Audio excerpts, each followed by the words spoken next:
Hey guys, Scott here again with Trilogy Talk, and we are still in Derek Broockerd's studio from our last episode.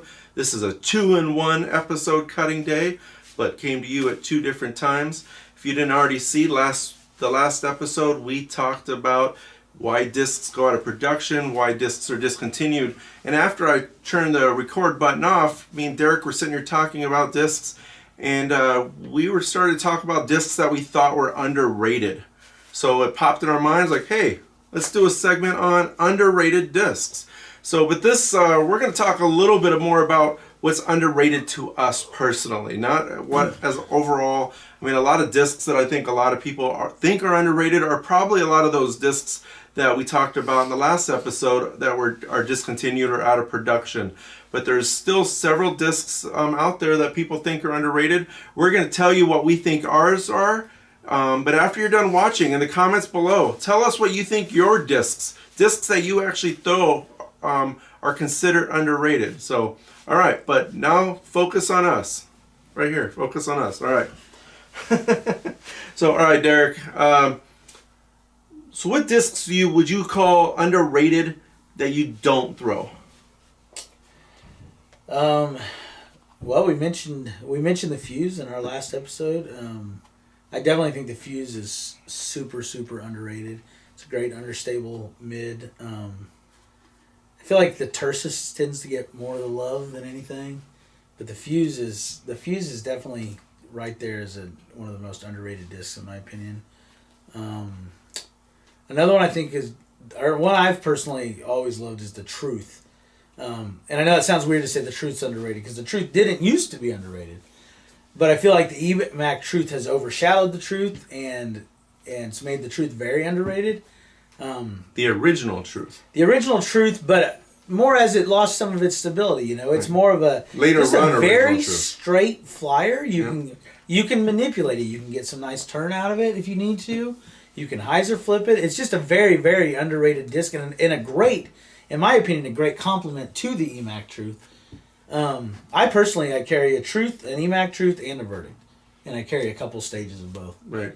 But I think they just all three go together. They feel so similar in the hand, and they the flight is just a truth. A Truth can be, like I said, it can be straight. You can manipulate it, and as it beats in, it can become a nice turnover type disc. Very underrated. I think as the EMAC came out, people just kind of forgot about the Truth that that a lot of people loved, and right. So it's become a very underrated disc. Well, two discs for me that I think are underrated that I do not throw. I've often looked at throwing them. I see good things on them. A lot of players I know who do throw them are very good with them. But as a whole, when I'm selling discs, I'm looking at discs online, they're discs that don't fly off the shelf. But one's the Suspect. The Suspect is, the fifth disc ever produced by Dynamic Discs. Low profile, great discs. A lot of players do throw it, but a lot of other players don't really know what it does.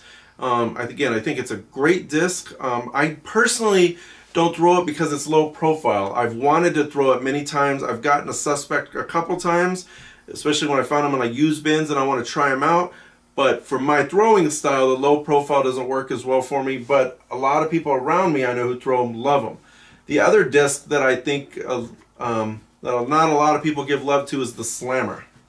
I like the Slammer a lot for the purpose of the overstability, the fade for a putter, very much like Cenis or something like that. Especially being here in the Midwest, it gets very windy. Again, it's kind of that low profile, so I don't particularly throw it, but I've wanted to throw it. I've tried throwing it, which is weird because I throw a Cenis, and I throw the Cenis well, and I love the Cenis, which is pretty much that same low profile. I just don't feel like they have the same feel in the hand, though. Yeah. No, they don't. But for me, the low profile, I always feel like they should be the same, but I'm not able just to get my grip wrapped around it. But I think if I could figure out, those are two discs that I want to be able to throw. Every time I see them or I see other people throwing them, I want to be able to throw them. But outside of that, I don't feel like a ton of people. If I try to do a fundraiser disc with either one of those, I don't feel like a lot of people are excited that I'm using those discs. The Suspect, I agree 100%. But I also throw it. It's I guess I screwed up with the Truth because you said discs I don't throw. Oh. And I do throw a Truth. So But the Suspect is just it has the mid-range feel, but it doesn't go as far as your average mid-range, and it's there. In my opinion, there is no better approach disc than a Suspect. I just love a Suspect. So if people from DD are watching this, a disc that I think a lot of people would love that I haven't seen very many mention of is a Suspect X. I haven't seen a ton of people ask for it with all these new X variations coming out. But I think the Suspect X would catapult the Suspect back Derek up. Broockerd exclusive Lucid Suspect X. There you go. You heard it here first. Get on it, Jeremy. All right. So 2 discs outside the truth that you throw that you think are underrated. So now I got to pick 2 that we didn't already mention, right? Since you failed our love game. It was a hard game. I'm gonna go with the Stag. I have thrown a Stag since I don't even remember, since day one. That is absolutely probably one of my absolute favorite discs. It's definitely my favorite fairway. It's you can get a pretty straight flight out of it. You can hyzer flip it. It's gonna have a little fade at the end. If you overpower it, you're gonna get some turn out of it. Easily manipulated and just a very, very, very good fairway driver. And I feel like it has sneaky distance too. It's got good glide. Yeah, I've never thrown it. That's why it's underrated. You're going to have to edit this part out. What the hell is wrong with you? And then another one I love, and I'm probably in the minority here, but I love the Sear. I'm not a forehand guy, so I love something I can manipulate and make it turn. And a Sear, if you hyzer flip a Sear, you can get just the most beautiful flip up and nice turn that works almost just like a forehand. And you can roll it.